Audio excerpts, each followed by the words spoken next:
ಇಡಿ ದಾಳಿ ವ್ಯವಸ್ಥಿತವಾಗಿ ಕಾಂಗ್ರೆಸ್ದ ಶಾಸಕರನ್ನು ಹತ್ತಿಕ್ಕುವಂಥದ್ದೇ ಇಡಿ ದಾಳಿ ಕೆಲಸ. ನಾನು BJP ಇಡಿ ಅವರಿಗೆ ಮತ್ತು CBI ಅವರಿಗೆ ಒಂದು ವಿಚಾರವನ್ನು ಪ್ರಸ್ತಾಪ ಮಾಡ್ತೀನಿ. SBI ಬಾಂಡ್ ಕೇಂದ್ರ ಸರ್ಕಾರದ ದೊಡ್ಡ ಹಗರಣ ಆಯಿತು.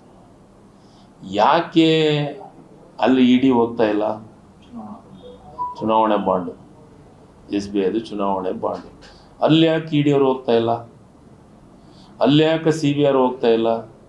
ಅಲ್ಲಿ ಯಾಕೆ ಸೋಮೋಟ ಕೇಸುಗಳಾಗ್ತಾ ಇಲ್ಲ? ಅಲ್ಲಿ ಯಾಕೆ ಅವ್ರ ಮನೆಗೆ ತನಿಖೆಗಳಾಗ್ತಾ ಇಲ್ಲ?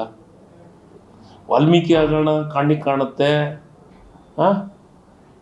ಮೂಢ ಹಗರಣ ಕಣ್ಣಿಗೆ ಕಾಣುತ್ತೆ. BJP ಯಾವ ಹಗರಣ ಕಣ್ಣಿಗೆ ಕಾಣಂಗಿಲ್ಲ ಕೇಂದ್ರ ಸರ್ಕಾರದ್ದು. ಒಂದು 2 ವರ್ಷದ ಚುನಾವಣೆ ಪೂರ್ವದೊಳಗೆ ಏನು ಕೆಲವೊಂದಿಷ್ಟು ಹಗರಣಗಳಾದವಲ್ಲ ಕೇಂದ್ರ ಸರ್ಕಾರದ್ದು, ಅದ್ರ ಬಗ್ಗೆ ಯಾಕೆ ಚರ್ಚೆಗಳಾಗ್ತಾ ಇಲ್ಲ? ಇಡಿಗಳು ಯಾಕೆ ಸೋಮೋಟ ಕೇಸುಗಳಾಗ್ತಾ ಇಲ್ಲ? ಇಲ್ಲಿ ಮಾತ್ರ ಇದಕ್ಕೆಲ್ಲ ಹೆದರಂಥ ಪ್ರಶ್ನೆ ಇಲ್ಲ. ಇವರು ಸೋಮೋಟೋ ಕೇಸ್ ಹಾಕಿ ಕರ್ನಾಟಕ ಸರ್ಕಾರದ ಮೇಲೆ ಗೂಬೆ ಕುಂದಿರಿಸ್ಬೇಕು, ಕಾಂಗ್ರೆಸ್ದ ಶಾಸಕರ ಮೇಲೆ ಗೂಬೆ ಕುಂದಿರಿಸ್ಬೇಕು ಅಂತಂದು ಇಂಥವೆಲ್ಲ ಪ್ರಯತ್ನಗಳು ನಡೀತಾ ಇದ್ದಾವೆ. ಇಂಥ ಪ್ರಯತ್ನಗಳಿಗೆ ಹೆದರೋದಿಲ್ಲ. BJP ಅವರಿಗೂ ಗೊತ್ತು, ಕಾಂಗ್ರೆಸ್ ಪಾರ್ಟಿಗೆ ಒಂದು ಇತಿಹಾಸ ಇದೆ, ಕಾಂಗ್ರೆಸ್ ಪಕ್ಷಕ್ಕೆ ಒಂದು ಇತಿಹಾಸ ಇದೆ. ನಮ್ಮ ರಾಜ್ಯದ ಅಧ್ಯಕ್ಷ ಹೇಳಿದಂಗೆ ಕಾಂಗ್ರೆಸ್ ಪಕ್ಷ ಈ ದೇಶದ ಇತಿಹಾಸ ಇರುವಂಥ ಪಕ್ಷ.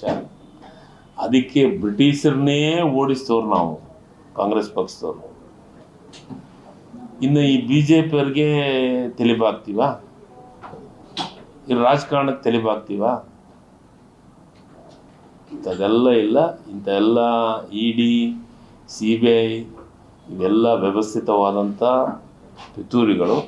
ಇಂಥವಕ್ಕೆ ನಾವು ತಲೆಬಾಗಂತ ಪ್ರಶ್ನೆ. ತುಕಾರಾಮ್ ವಿರುದ್ಧ ನಿಂತಹ ರಾಮುಲು ಅವರ ಆರೋಪ, ಇವರು ಸಾಚಾಗಳ ತರ ಮಾಡ್ತಾರೆ. ಮನೆ ಮುಂದೆ ಬೃಂದಾವನ, ಹಿಂಗ್ ನೋಡಿದ್ರೆ ಬೇರೆದು. ಯಾರು? ರಾಮುಲು ಅವರು ಮೊದಲು ತಮ್ಮ ಜಿಲ್ಲೆಯ ಬಗ್ಗೆ ಮಾತಾಡಲಿ. ರಾಮುಲು ಸಾಹೇಬರು ತಮ್ಮ ಸ್ನೇಹಿತರ ಬಗ್ಗೆ ಮಾತಾಡಲಿ. ಜನಾರ್ದನ್ ರೆಡ್ಡಿ ಅವ್ರ ಬಗ್ಗೆ ಏನೇನು